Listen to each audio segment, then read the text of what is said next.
السلام عليكم، ازيكم؟ انا شيماء اللي اول مره يشوفني. النهارده بقى هنعمل مع بعض الدونتس الخطيره دي. بجد حكايه خطيره خطيره. شايفين شكلها؟ تجنن، ودونتس قطنيه رهيبه بجد، يعني مدياكي مقادير مظبوطه. انا بقى مش هطول عليكي الفيديو، بس لو عجبكم الفيديو لايك وشير. تعالي بقى هنشوف مع بعض هنعملها ازاي. اول حاجه هنزل ب3 معالق من السكر، معالق كبار، وهنزل عليهم ببيضتين. تمام. انا مش هحط هنا في الوصفه بتاعتي فانيليا، لان انا هحط شويه من الملح فمش هيبين الزفاره. لو انت مقلقه حطي كيس واحد من الفانيليا او رشه كده. هنا بعد ما اخفقت البيض والسكر مع بعض وادوني الرغاوي الحلوه اللي انتوا شايفينها دي، نزلت بتلتين كوبايه او تلتين مج من اللبن الدافي.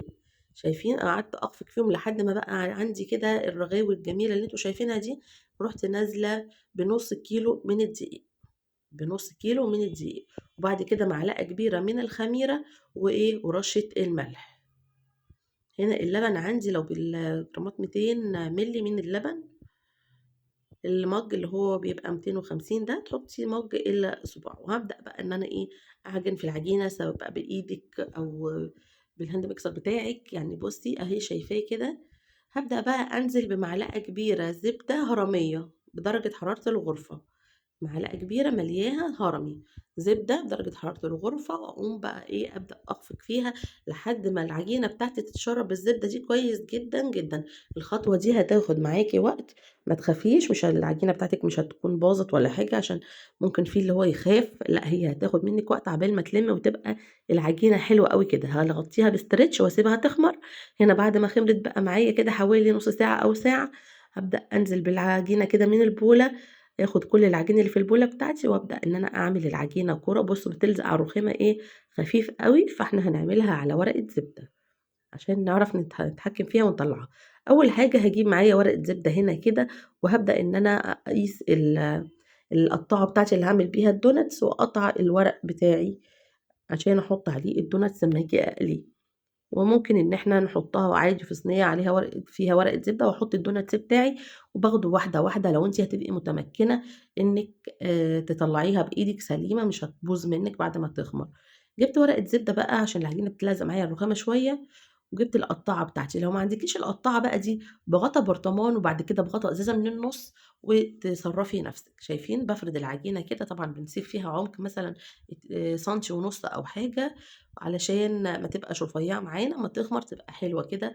والواحد بياكلها. هبدأ بقى خلصت الكمية بتاعتي، هسيبها كمان لما تخمر مرة تانية. يعني الدوناتس بيخمر معايا مرتين، مرة قبل التقطيع ومرة بعد التقطيع. أول ما هحط الزيت بتاعي، زيت يكون كثيف، وابدا ان انا انزل بيه وهو لسه الزيت مش سخن قوي. يعني بصي يا دوبك بيطلع فقاقيع خفيفه قوي قوي. شايفين؟ هنا بقى ببدا اشيل الورق بتاعي. واول ما تحطيها تفضلي تحطي على الوش زي ما انت شفتيني في الاول كده بالكبشه زيت، عشان الوش بتاعها يتشمع، ما تبقاش طريه وتبوظ منك وشكلها يبوظ منك. بصي اول ما بتحطيها في الزيت تنزلي على الوش على طول بزيت، تفضلي تحطي زيت كده سخن على طول على الوش عشان تاخد الطبقه اللي هي التشميعه دي. وابدا ان انا اقلبها. كل ده انا على الدوناتس بتاعي على نار هاديه، على نار هاديه عشان ما يتحرقش منك ويتحمر من الوش وتلاقيه من جوه عجين. اللي بيطلع معاه من جوه عجين بيبقى النار بتاعته عالية او وسط. انا هنا نار هادية تماما، والزيت ما كانش مغلي لما حطيت، كان سخن يا دوبك دافي. ونزلت بالدوناتس بتاعي. ابدا بقى لما خد اللون الجميل بتاعي ده اطلعه. شايفين؟ بجد خطير. انا ما بحبش احمره اكتر من كده. ومن جوه مستوي قطني رهيب بجد، يعني خطير.